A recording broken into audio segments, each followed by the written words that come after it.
let's start with Jose Mourinho. Sorry, it's pronounced Jose Mourinho. Jose. I'm not Jose. I'm Jose. Yeah, that video. That's exactly why. I always catch myself. Back to Manchester United. Well, no, hold on. If you look at me, what? He's back? No. There was a report in the Daily Mail. I think it was by Mike. I want to get his name right. Mike Keegan. He's a really good reporter. And he mentioned that Mourinho thinks he has unfinished business at the club. He's eager to work with, I guess, the new setup, the new ownership coming in. And he's made it his mission to return should the opportunity arise. Very interesting. So the last time we spoke about Mourinho, you were saying he's going to Saudi Arabia. Quick left turn back to Manchester. Who knows? He probably has a bunch of options open. I think this is one part he wants to get his name out there. Yeah. Which everyone knows he's out there, but this is another way of doing that. Everyone's talking about Mourinho because of this report. And then I also think that he probably truly believes that he has unfinished business. Why was he sacked the last time from Manchester United? It wasn't necessarily because of his performances. I mean, they weren't great near the end, but it was more so player power. Yeah, there was a lot. Player power got him sacked, and he was upset near the end. He didn't get the players he wanted. He didn't get a chance to sell the players that he even said a couple weeks ago that are still at the club. Players that he wanted to sell are still at the club. So I can understand the unfinished business thing. Now it's the question of, does it make sense for Manchester United? I don't know. If their vision is long-term, it's a marathon, not a sprint, then that's not Mourinho. No way. Right? Yeah. He doesn't stay anywhere longer than 3 seasons. So it doesn't add up with what Manchester United want to do. If you want to bring somebody in who's going to turn that club around quickly in the short term and probably not leave it in a better place when he leaves, it's probably Mourinho. And that's not a shot at him. He'll come in, maybe win something, finish in the top 4, and have success. But then it'll be let's be real. Since Sir Alex retired, who's been the best Manchester United manager? I don't even know. Mourinho. I guess. Mourinho. There's Moyes, Van Gaal, Ralph Rangnick, producer Sean's favorite manager. Who am I forgetting? Michael Carrick was in there. Ole Gunnar Solskjaer. I was gonna say it has to be Mourinho. Europa. Grim. I think he won the Community Shield, Carabao Cup, second place, FA Cup final. Yeah. Come on. Yeah, no. But that's true. If he comes in, let's say he comes in next season, they win the EFL Cup, let's say. They win something, right. They win something. There's a trophy. But then, he leaves, and he probably leaves it in worse condition than when he got there. Is it worth it? Manchester United need to look at a long-term project right now because they are in a bad way, seriously. And I think it's a bit unfair to Ten Hag. You were speaking about this on Monday in Room 442, but you were saying you kind of feel for him because he's been dealing, he's gotten the short end of the stick in every scenario here.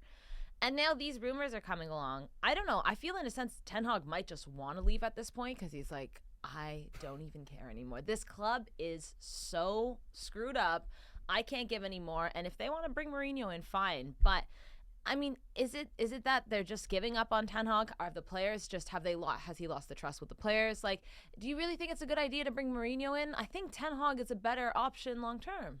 I just don't think that team is good enough. Yeah. I don't think they have the players. Yeah. Okay, let me tell you what exactly will happen if Mourinho comes in. Okay. He's going to come in. He's going to sell Luke Shaw is the first thing he's going to do because he can't stand Luke Shaw. There was an issue there. He wanted to sell him when he was back then. He's going to build a team around Casemiro and Varane, bring in some other older players, settle the squad, make them a tough team to beat, defense first, which Mourinho does. It's not attractive football at all, but it is winning football. He'll come in, finish in the top 4, and probably be in a couple finals, potentially win some silverware. That's exactly what would happen.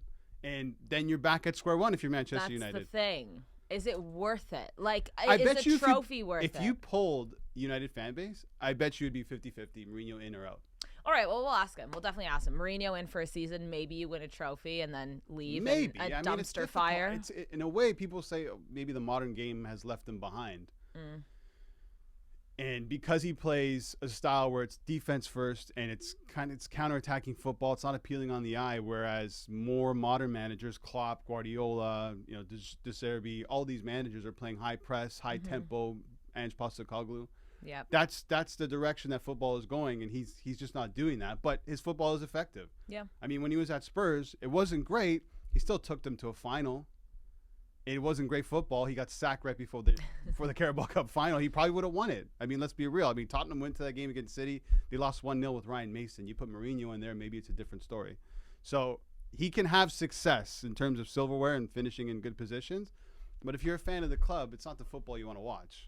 Let's be real. I mean, same thing happened at Spurs with Conte. It's like defensive football. You're not really going anywhere with that. And if the fan base isn't happy with the football, then the silverware doesn't really matter as much. I think that's true. I think so. I don't think it's a good idea for Jose to go back to Manchester. I think it'll just cause more problems, and in the end, they'll probably be worse than they started off. Yeah. So But wouldn't you want him in the Premier League, though? I mean, in a sense. As a neutral, not a United fan. I mean, I'm not even a neutral. Like, I like to see United fail. I enjoy it. Oh, wow. So, I've never been a United fan, so I'm kind of here for it because it's been chaotic. And honestly, the storylines have not stopped with them this season. It's been great. It's been great following this team just because it's like every week there's something new. And this week, here we go. Jose Mourinho, also really quickly, Marcus Rashford, after that entire debacle last week, back on the pitch, scoring a goal. Well done. Watch the game. He wasn't great. I mean, outside of that goal. None of them were I don't great. know. They barely squeaked that by. Kobe Mainoo, well done. I mean, he's the talk of the season, really, for them, which is incredible because he's 17 years old. My thinking going into that game for United was if they lose that game, and I think they have West Ham next, and they lose West Ham, I'm like, Ten Hag's probably gone. But even after that performance they won, it's like... They can't control a game, though. Can we talk about it? Like, there was nothing convincing about this. No. And that's the thing. I think the issue with Manchester United is they need to almost, like, really, really lose every game and really hit the fan, basically. Because I think this kind of back and forth, people are thinking, okay, there's glimpses. We can potentially, bounce back.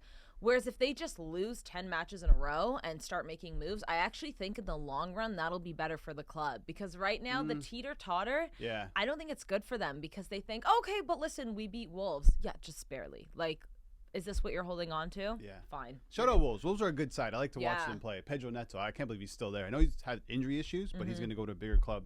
But United, they just stink of like a mid-table team right now. Yeah. It's crazy to say that about Manchester United, but top four is probably out of reach. There's a chance they still finish in Europe, whether it's a Conference League or Europa League, but it's still important. It's still important for them to finish in a European spot. Like, it's crucial for Manchester United. Yeah. The bare minimum should be top four, and I think that still is the case for them.